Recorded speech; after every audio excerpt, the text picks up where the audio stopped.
What's up, guys? Neil Orfield here, taking a quick look at Stokastic's MLB DFS Lineup Generator. While you're coming in, please do like the video, subscribe to the channel if you haven't already, and hit that notification button so you can get alerts when our shows go live. And if you're watching on Twitter, just give me a like on the tweet.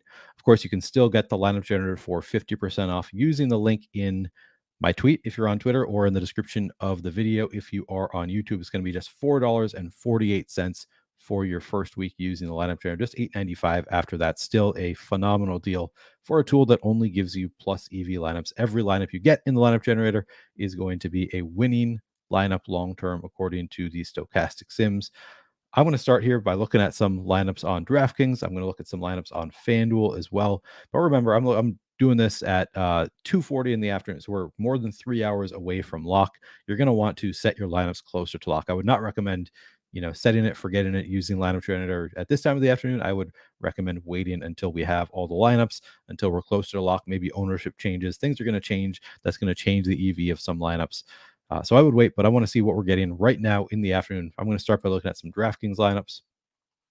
I'm going to do all stack types.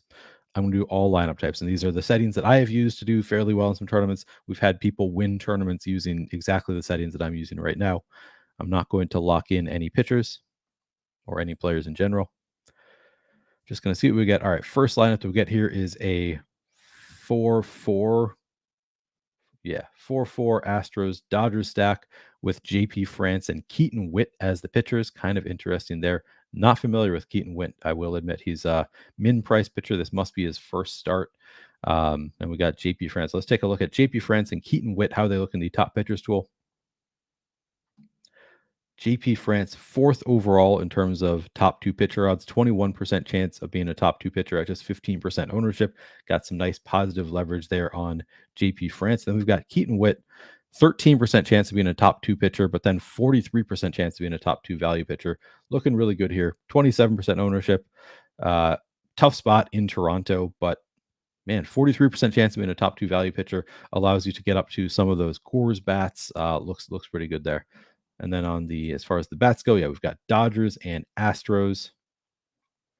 Let's take a look. All right, so the top two teams in terms of top stack odds, 31% chance for the Dodgers to be the top stack, 12% chance for the Astros to be the top stack. Looks good here. Really nice positive leverage there on the Dodgers in Coors. I'm guessing we're going to get to a lot of Dodgers bats once again today.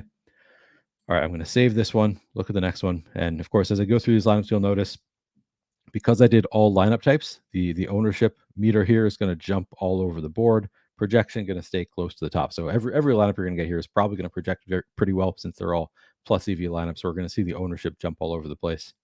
Yeah, so the ownership jumping a little bit more contrarian on this one.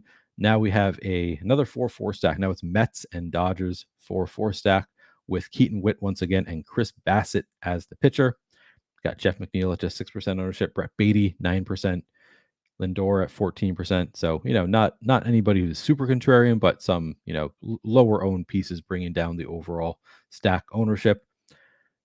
Keaton Witt and Chris Bassett. Where's Chris Bassett in the top pitcher? So number 2 overall, 29% chance of being a top pitcher at 28% ownership. Chris Bassett looking pretty good on a small slate here. And then Keaton Witt once again. And then we had the Mets as a secondary stack. They're lower half in terms of top stack odds, but still a 7% chance of being the top stack. 10% projected ownership and 12% chance of being the top value stack. So Mets bringing the salary down a little bit. Yeah, we got Beatty at 2,900, Jeff McNeil at 3,400, Marte at 3,700, and then Francisco Lindor a little bit more expensive at 4,400. So relatively cheaper stack there than the Dodgers. Looks like a pretty good lineup overall. 167% overall ownership on this one, projecting just under 100 fantasy points. Looks pretty good. All right, I'm just going to go through and save 20 lineups, see what our exposures look like.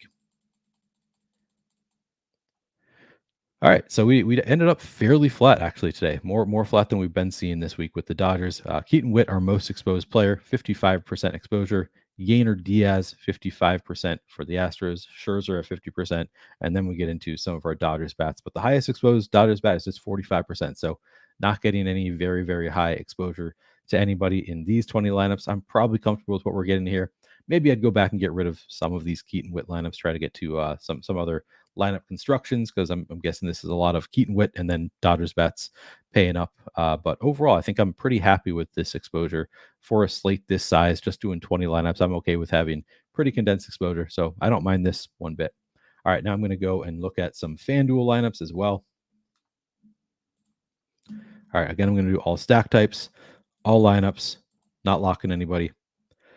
All right, so FanDuel, we get Max Scherzer as the pitcher, and then we get a full core stack, 4-4 Dodgers and Rockies stack here. Miguel Rojas, just 7% projected ownership. Harold Castro, really low, 1% projected ownership. We've got some chalkier pieces as well with these Dodgers, but yeah, CJ Cron, 5%. So really, the Rockies bringing down the ownership of the lineup quite a bit. We do have Scherzer as the chalk pitcher here. I'm guessing he's what, 45%? Yeah, it's going to be the most chalky pitcher. 20% chance of being the top pitcher on the board. Probably okay eating some of that chalk with Scherzer.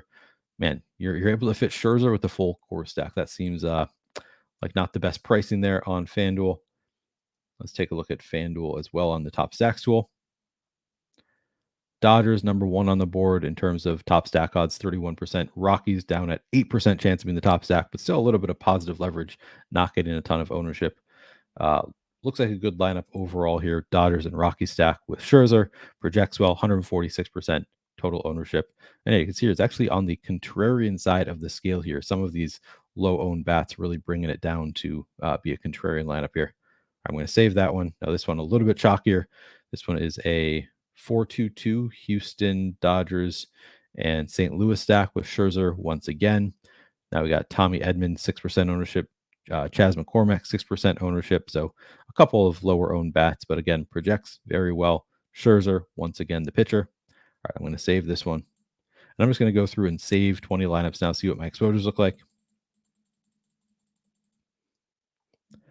90% Scherzer seems a bit much to me. I think I would want to get away from some of that Scherzer ownership. 70% James Outman, a little bit high for me as well. I mean, it's a very short slate on both sites. Of course, what do we have to say? 5-game slate. So we're going to have probably a little bit more condensed exposure. I'm okay with having pretty condensed exposure in 20 lineups, but I think I'd want to get away from a little bit of this Scherzer, this Outman, maybe even Diaz as well, kind of spread it out a little bit, because this is fair. Like if Scherzer doesn't do well, or if just one of these other pitchers who's cheaper comes close to him, like if we get, what do we have? Scherzer at 9,700. I guess we have a lot of these pitchers are not that much less expensive than him. But if somebody like Kyle Hendricks, Emmett Sheehan, Adam Wainwright, if any of these guys come close to matching him with the amount of ownership that Scherzer has, I don't know that I really want 90% exposure there. We've got negative leverage on Scherzer. So I'd probably go back if I get to this lineup and try to get rid of some of these Scherzer lineups, go back, maybe find, go to the contrarian setting and try to find some lower exposed pitchers, because I don't think I want 90% Scherzer. But again, every lineup that you're going to get here in this tool, in the lineup generator, is going to be a plus EV lineup. So all of these 18 Scherzer lineups, they're going to be plus EV lineups. They're going to be profitable long term. It's just a matter of how much risk you want to take on. Do you want to have Scherzer in 90% of your lineups, and if he fails or is just kind of mediocre, you're probably drawing dead to any real money? I think I would prefer to spread it out, but there's not really a right or wrong approach. It's just a matter of what does your bankroll look like? How much of your bankroll are you playing today? How much risk do you want to take on? Anyway, that is going to do it for this video. Again, if you haven't checked out Lineup Generator, 50% off. Use the link in the description on YouTube. Use the link in my tweet. And please do give me a like if you have not already. Thank you and good luck today.